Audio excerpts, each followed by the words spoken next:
Hi everybody, welcome back to my channel. Today I'm showing you a live video I did on Facebook. I did this video in my Facebook group called Journal With Me. But the video was in Dutch and I decided to speed it up and do an English voiceover since some of you guys that are watching my YouTube videos can't understand Dutch, so I decided to do all my YouTube videos in English. I'm showing my stamp sets, 2 stamp sets that I designed for Elizabeth Craft Designs, and they are available right now. And one of the girls from the Pure Spring stamp set is the girl that I'm going to use today in this video. I also show an example of the girl that I already did on another journal page. It's a clear page that I did, a transparent sheet, if I'm exact, and I'm showing how I used the girl on this page. But today I'm going to walk you through all the steps that I take when I'm coloring a stamp with watercolor, and where I put my shading and where I put light in a drawing. So first thing is stamping the girl with archival ink, because it's water resistant ink, waterproof ink, that's the word I'm looking for. It's a waterproof ink, so it won't bleed into the face when I'm using my watercolors. And I also always put my stamp on the ink pad and then on my watercolor paper. It's a smooth watercolor paper, 200 grams, because I don't want the paper to be too thick, because I always cut out my figures, and when the watercolor paper is really thick, it's not really that convenient to cut it out. So here I show my watercolor palette. It's mostly Daniel Smith watercolors, but there is also some Schmincke and Van Gogh watercolors. To color in the face, I use Naples Yellow Red, and it's a Daniel Smith Potter's Pink color that I use to make the color a little bit darker, to give it some extra shading. Here I'm showing that I always start with the Naples Yellow Red, and then I start with adding color to the side of the face and underneath the hairline. I am choosing to let the light come from in front of her. You have to be aware that where you choose your light to come from, the shade will always be on the other side. So when the light comes from the left, the shade will be mostly on the right, and the other way around. In this case, I'm choosing to let the light come from in front of her, so her nose bridge and the tip of her nose and her chin and forehead will be lightest, and then the shading will be on the side of her face, underneath the hairline, at her cheeks, and underneath the chin and underneath the nose. So that's where I put in most of my pigment from the watercolor, and then I blend it out by using a clean brush. So no pigment, only water, and with that clean brush I blend out the pigment that I put on the side of her face and underneath her hairline, as you can see me doing over here. I also put some pigment underneath the nose, and there's a little circle where her chin is, and I drew it in the stamp, so you can easily put in some shading around her chin. And here you see me building layers because with watercolor I always advise to start light. Finally, I zoom in a little bit because I thought this would be much better for you to see what I'm doing. But always start light and build up your color. You can, when the watercolor is dry, you can also always add an extra layer of the same color to make it a little bit darker. You see me going in with the Potter's Pink to give the face even more shading, and I'm adding pigment on the same places that I did before and blending it out with a clean brush. I also put a little shading on one side of her nose because your nose bridge is lightest, but when the nose goes towards the eyes, there will be some shading, so I always put that in also.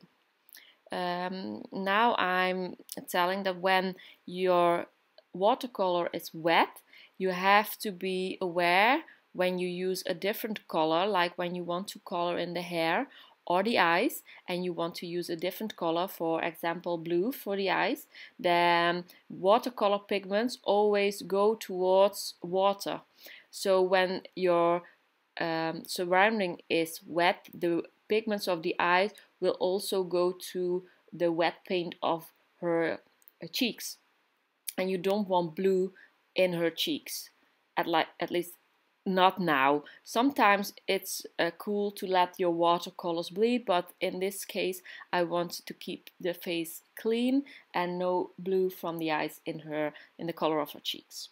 So I first make her cheeks a little bit more pink because I want to have that little blush, and I use the same color on the that I use on her cheeks, also on her lips, because I want to keep it a little bit balanced. Then it's time, when the face is more or less dry, to put the brown in her hair. When the face isn't dry, the brown of the hair will also bleed into the face. That's why I want to have the face as dry as possible before I put in the color of the hair. And as you can see, I also put in the darkest of the hair on top of her head, where the hair comes out of her head, and that's where that's the darkest part. And then also in the back of her neck there is more shading of the hair, so there's where I put more pigment of the brown color. When her cheeks are dry, I also put in the blue-green color of the eyes, as you see me doing here. And again, as I already told you, the cheeks have to be dry because otherwise we'll have blue cheeks and we don't want that. Here I show you the background that I'm going to use the girl on, and I'm telling that I match the color of the eyes a little bit with the blue color of the background, but the t-shirt will have a orange yellow color because I want to let her pop out of the background, and that's why I'm using a color that's different than my background. Here you see me getting my watercolor pencils out. These are Caran d'Ache Museum Aquarelle watercolor pencils, I have to say, and I bought them in a few colors, like all flesh colors for skin, and some dark browns and some pinks for cheeks and all of that. And then there are also some Caran d'Ache pencils, but they are graphite pencils with a little bit of color in them. So it's a blue, a green and a brown graphite pencil. I really like those pencils for shading as well. and all of these pencils are water soluble, which I will show you in a little bit. Then you can see how well they blend with water. Something I'm not choosing to do in this phase. I'm only using them to put some extra shading in, and I'm not using a wet brush to dilute color or to blend them, because I really like the texture of the watercolor and the texture of the color pencils. So I'm leaving it as it is for this phase. You see me using the graphite pencils to put some shading in the hair as well, and some shading in the eyes. I'm using the pencils to give some extra shading in the face on the places I already put my shading with the watercolors, but just to give it a little bit extra. Now it's time to use my fine liner.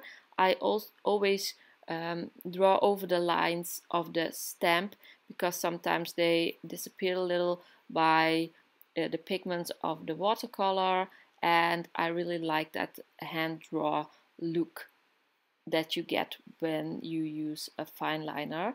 I also make the pupils of the eyes really black, because sometimes when stamping they aren't as crisp as you would like them to be, so I make them a little bit darker. And here you see me drawing a little flower on her t-shirt, and all that kind of detailing I do with a fine liner. Then I also use a white pencil to put a little bit of light back in the eyes. The stamp already has those white dots, but I want to make them a little bit more white, as well as the tip of her nose and her chin, her nose bridge and the forehead. All those places that I already told you that would be the lightest in the face, that's where I put some extra white with my gel pen. As well as in the hair, I really like that look when you have a little bit of white lines in the hair as well. And with those last details, my image is almost completed, and I really want to thank you for watching this video. I hope that I showed you some things that you can work with yourself when coloring in a stamp. At the end of this video you will see the full page that I made using this girl. Thank you again for watching, and I hope to see you soon. Bye!